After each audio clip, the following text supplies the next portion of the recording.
2022년 11월 15일에 주시는 하나님의 말씀은 잠언 29장 18절의 말씀입니다.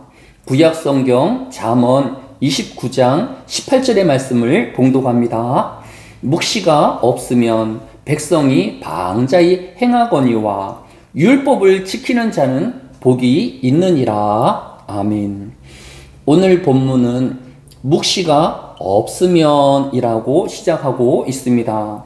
묵시는 하나님의 계시의 말씀으로 피조물인 인간이 알 수 없는 미래에 대한 하나님의 섭리와 계획을 미리 알려주시고 준비하게 하시는 하나님의 역사를 의미합니다. 창세기 12장 1절에 보면 여호와께서 아브라함에게 이르시되 너는 너의 고향과 친척과 아버지의 집을 떠나 내가 네게 보여줄 땅으로 가라. 내가 너로 큰 민족을 이루고 네게 복을 주어 내 이름을 창대하게 하리니 너는 복이 될지라 라고 하였습니다. 이스라엘 민족의 아버지라 불리우는 아브라함의 시작은 하나님께서 먼저 아브라함에게 나타나셔서 장차 아브라함에게 나타날 일들을 알려주시고 아브라함에게 지금의 땅을 떠나 가나안으로 나아가라라는 명령으로 시작하고 있는 것을 볼 수 있습니다. 이때까지 아브라함에게 있어서의 삶은 안락함과 배부름을 위한 삶이었다라고 하면 이제 아브라함에게는 나아가야 할 목적지가 생겼으며 자신의 장래가 어떻게 되어질지를 알고 살아가는 인생으로 변화되어진 것입니다.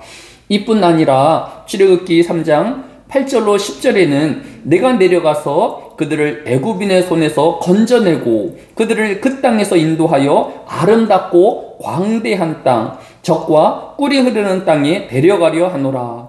이제 내가 너로 바로에게 보내어 너에게 내 백성 이스라엘 자손을 애굽에서 인도하여 내게 하리라고 하였습니다. 모세는 이스라엘 민족을 애굽의 노예에서 구원하시며 또 가나안 땅을 이스라엘 백성에게 주시겠다는 하나님의 계시의 말씀으로 시작하고 있는 것을 볼 수 있습니다. 또한 다니엘은 바벨론과 페르시아 제국의 식민지 출신의 이방인이었지만 하나님이 보여주시는 바벨론과 페르시아의 미래의 일들을 왕에게 해석하여 주므로 국무총리에 오르고 또한 하나님의 계시의 말씀으로 이스라엘 백성들이 해방되어 가나안으로 귀환하게 되어질 것을 미리 알게 하셨습니다. 다니엘서 9장 2절에 보면 곧 그 통치 원년에 나 다니엘이 책을 통해 여호와께서 말씀으로 선지자 예레미야에게 알려주신 그 연수를 깨달았나니 곧 예루살렘의 황폐함이 70년 만에 그치리라 하신 것이니라. 즉 이스라엘 민족은 바벨론의 포로로 끌려가기는 하였지만 70년이 이르면 해방이 되어 다시 예루살렘으로 귀환하게 되어질 것을 하나님의 계시로 알게 되어진 것입니다. 이처럼 성경의 역사는 하나님의 계시의 말씀으로 시작하여서 그 하나님의 계시의 말씀이 성취되어지며 또 하나님의 일하심을 기록하고 있는 것을 볼 수 있습니다. 오늘의 현실은 어떠할까요? 어제 신문에는 우크라를 침략한 러시아의 명분 없는 전쟁을 피하여 우리나라에 귀환하려는 러시아 청년들이 6개월 동안 500여 명이 넘는다라는 보도가 있었습니다. 러시아 청년들은 더 이상 자신의 나라에 대한 신뢰도 또 미래에 대한 희망도 찾아볼 수 없기에 정말 작은 나라인 대한민국에조차 난민 신청을 하고 있는 것입니다. 성도는 또 모든 사람은 미래에 대한 확신과 소망이 없이는 한시도 살 수 없는 존재인 것입니다.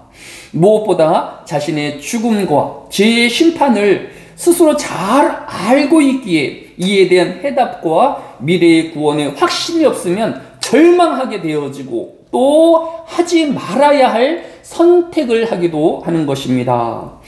청년들을 사랑하고 또 그들을 원한다라고 하면 그들이 소망을 갖게 하며 또 미래에 대한 확신과 그들의 영혼에 대한 구원을 갖도록 돕는 자가 되어야 할 것입니다. 청년들의 죽음에 2명의 1명이 스스로의 목숨을 끊는 자살이라고 합니다. 기성세대의 무관심과 이기심으로 청년들이 방치되어서는 안 될 것입니다. 비단 청년뿐만 아니라 모든 피조물인 사람은 하나님의 계시의 말씀과 구원이 무엇보다 절실하며 시급하고 필요로 하는 복음임을 또 이 한 시간 고백하는 우리가 되어야 할 것입니다. 사랑이 많으신 아버지 하나님, 하나님의 말씀이 또 계시가 없으면 백성들이 방자히 행할 것이며 또 절망하게 되어질 것을 오늘 본문을 통하여 깨닫게 되었습니다. 하나님 없는 인생이 공고함과 또 그 인생의 피로함과 힘겨움을 더 이상 그들 홀로 찌지 아니할 수 있도록 복음을 듣게 하여 주시며 또 하나님의 구원의 소식으로 그들이 해방함을 얻게 하여 주시며 평안을 누리게 하여 주시기로 합니다. 무엇보다도 우리 사랑하는 청년들이 아닙니까? 우리 주일학교와 학생회가 아닙니까? 또 모든 하나님의 피조물 된 사람들이오니 주여 하나님을 만나오는 시간이 되어지게 하여 주시고 복음을 듣는 이 하루가 되어지게 하여 주시기를 원합니다. 이 한날에도 천국을 바라보며 충성된 청지기로서의 삶을 살아가는 모든 하늘의 교회 성도들에게 하나님의 평안을 더 허락하여 주시며 또 하나님의 큰 확신 가운데 승리하는 이 하루가 되어지게 하여 주옵소서. 감사를 드리오며 예수님의 이름으로 기도드렸사옵나이다. 아멘.